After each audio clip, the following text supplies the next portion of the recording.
Hi, Tracey Gritz here from theefficientoffice.com and founder of Be Productive Academy and the Align Productivity Method.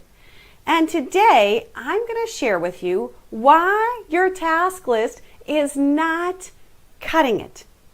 I mean, when you're driving down the road and you have a great idea, or you have what I call a pop-up thought, which it might be a task, and you think, oh yeah, I've got to get that done, or that's a great idea. And then when you get to your location, you can't remember it. And then you're kind of stressed out when you get there. You're like, oh gosh, I know I had that great idea, or I've got to get that done, but I can't remember it. Or what if you're in a meeting or a conference and you have tasks that come from that meeting or conference, or great ideas that come from those? What happens? You're taking those notes. Do you close up that notebook, never to have those notes see the light of day again? We are in such a mobile society. We have information flying at us from all over the place, which is why your task list is not cutting it. It used to be that you could sit at a desk and have a paper task list, because that's pretty much where all your information, everything was coming from. But not now. We are needing to capture ideas, thoughts, tasks from all different places. So now what happens when you're driving down the road and you have an idea? Most often what happens is we forget about it because we have no place to capture it. Or what happens is we have an moment, right? Because we forgot what we were supposed to do. It didn't get done, and now we're kind of maybe have some egg on our face. Or another thing that happens is we have these great ideas, so we keep thinking about them over and over and over again, or a task over and over and over again. We have what I call repeat thoughts because we don't want to lose them. Our mind is not for storing tasks. It's for having ideas. Your brilliance, your unique ideas. That's what your mind is for having. So simply having a task list no longer cuts it.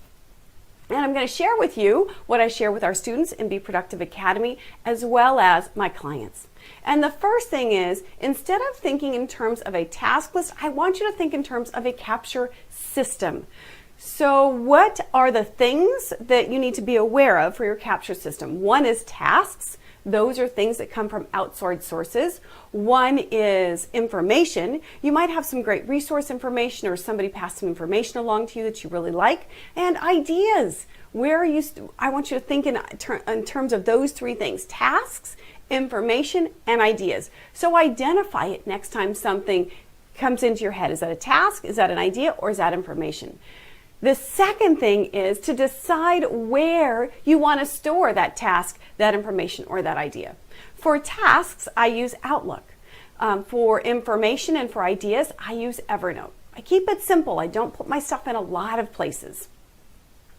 And the third thing is you want to decide how you're going to get that information into your capture areas, into your capture system. So one thing is, let's say you are at the store and you remember something. What you can do is you can actually email yourself. So I use Siri on my iPhone and I say, email Tracey Gritz. You can do that. Make sure, it's really important here that you have yourself as a contact in your contacts. And in the subject line, put the task, or put the idea, or put the information that you need right in the subject line. And then when it gets to your inbox, you can put it where it needs to go. So if I have a task, I put it onto my task list or my calendar. If it's information or a great idea, I put it directly into Evernote. So you want to decide where you want that information to go. So another thing is, let's say you're at a meeting or a conference and you're taking notes in a notebook.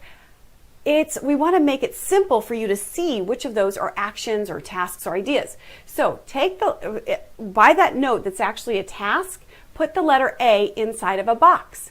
And now when you're scanning over your notes, you can easily see what your actions are. They can be, or you can even take a picture of it, email it to yourself, email the notes to yourself, and you can see what actions you had. The other one that I like to use is I, for important. So I take the letter I when I'm writing notes and I put it in a box, and then that could either be information or it could be an idea. So I take those things, and you can take a picture of it if you think you'll never look at it again and email it to yourself, or get back to your office and just all you have to do is search for those things in a box, and that's all you need to do. And the third thing is, when you're working on a project, let's say you're working in your office on a project, I don't want you to go off task. Don't follow the squirrel. Whatever you do, don't follow the squirrel. Stay on your project. You have an idea, you have a pop-up idea, a thought, a task that comes to mind. Just take an index card, write it right there on the index card. And then at the end, simply put that into your capture system. So now I'd love to hear from you. What do you do in order to capture your ideas, thoughts, or tasks? What efficiencies have you come up with? Or from this video, what are you instituting? What are you executing on? Thank you so much for watching. And also, if you like this video, please pass it along. I appreciate you so much, and I hope you are making it a productive day. Thanks so much, and until next time, bye-bye.